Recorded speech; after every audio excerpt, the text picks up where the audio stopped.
Ryan Caplicki with the McGovern Caplicki team and Chad Barris of Family First Funding. I always screw that up, so It's all right. We're friends. It's okay. Today we wanted to talk about.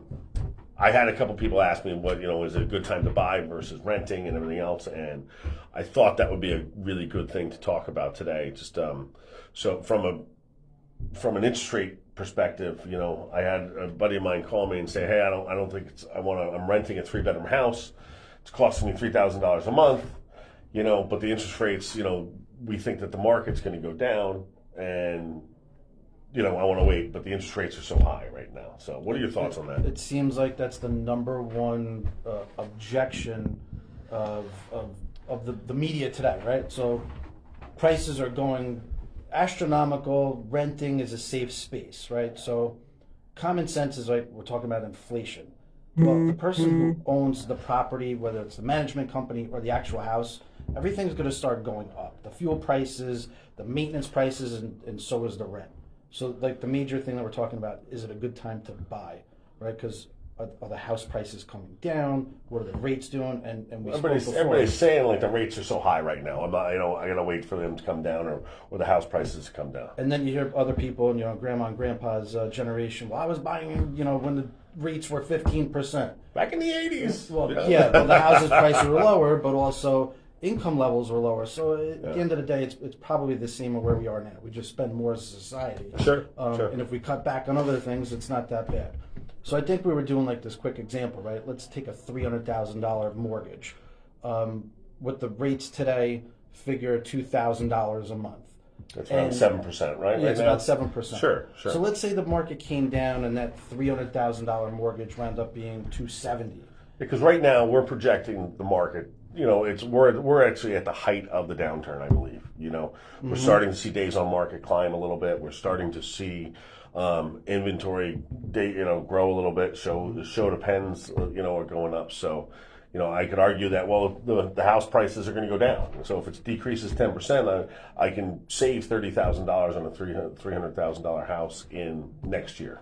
Well, like what happens when the rates start going up? So even though we're talking $2,000 at $300,000, if that same mortgage was now it's $270,000, the payment's still going up over $100 a month.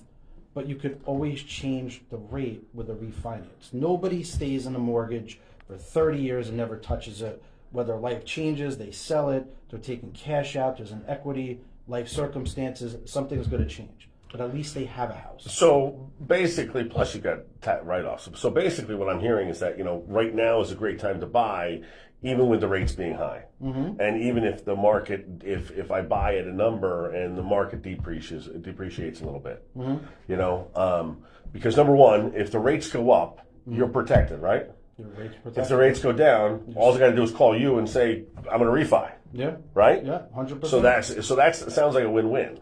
So a couple things, right? Like when I talk to clients, and I'm sure, like, what's the reason you're buying? What's the purpose? Motivation. You need a house for your family. You have a new baby. Something you need a home for. If you're going to flip it, different conversation with investors. Sure. But there's a motivating force. So at the end of the day, it shouldn't matter what the rates are because we have no control over it. You're having that baby no matter what. Yeah, and honestly, a $300,000 mortgage versus a 3-bedroom rental at $3,000. I mean, you're paying somebody else's mortgage. You're throwing away $3,000. You're living somewhere, but you're really throwing away $3,000. You're paying your landlord's mortgage. Absolutely. Yeah.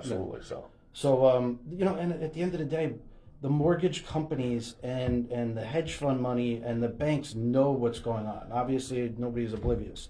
There's all kinds of programs for first-time home buyers. If you fit in certain geographic areas, income limits, there's interest, there's all kinds of certain programs to help the situation. 2-1 buy downs.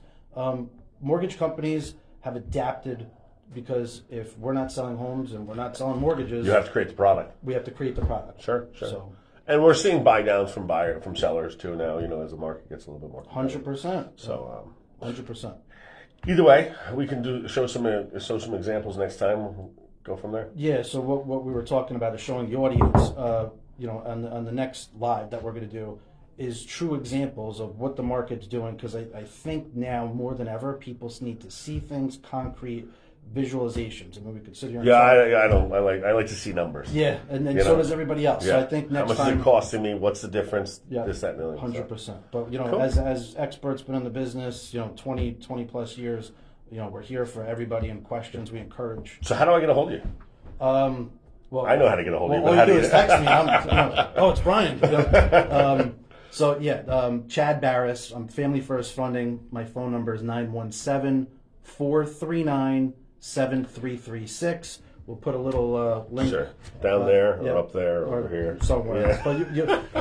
But or just Google me, Chad, Yeah, you Chad go. Barris. You don't know. So yeah, and Brian, everybody knows because we're on your page. So, how to find So, you. thank you so much. I appreciate your time. Yeah, absolutely. Have a Thanks for great having me. day. Bye, everybody.